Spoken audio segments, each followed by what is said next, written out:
செங்கோட்டை அருகே பண்புழி நகரீஸ்வரமுடையார் கோவிலில் நவராத்திரி விழாவினை முன்னிட்டு கன்னி பெண்களுக்கான சிறப்பு பூஜையில் ஆயிரக்கணக்கான பெண்கள் பங்கேற்பு.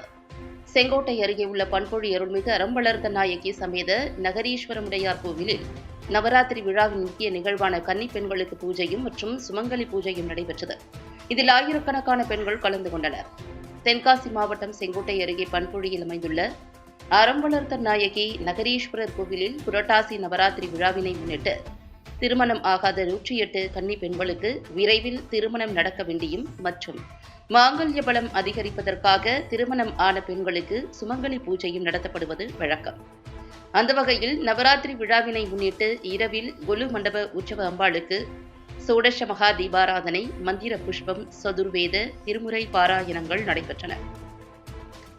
நவராத்திரி விழாவில் அம்மன் சரஸ்வதி அலங்காரத்தில் பக்தர்களுக்கு காட்சியளித்தார். இந்த பூஜையில் பங்கேற்ற 108 கன்னி பெண்கள் மற்றும் சுமங்கலி பெண்களுக்கு புடவை உள்ளிட்ட பிரசாதம் வழங்கப்பட்டது. இதேபோல மாணவ மாணவிகளுக்கு சரஸ்வதி பூஜை செய்யப்பட்ட நோட்டுகள் வழங்கப்பட்டன. இந்த பூஜையில் சுற்று வட்டாரங்களிலிருந்து ஆயிரக்கணக்கான பெண்கள் கலந்து கொண்டனர். விழாவிற்கான ஏற்பாடுகளை பண்புழி திருமலை குமாரசுவாமி திருக்கோவில் அறங்காவலர் குழு தலைவர் அருணாச்சலம், கோவில் உதவி ஆணையர் கோமதி, தலைமை எழுத்தர் லட்சுமணன், வீரபாகு பட்டர், திருக்கோவில் பணியாளர்கள் மற்றும் விழா குழுவினர் செய்திருந்தனர்.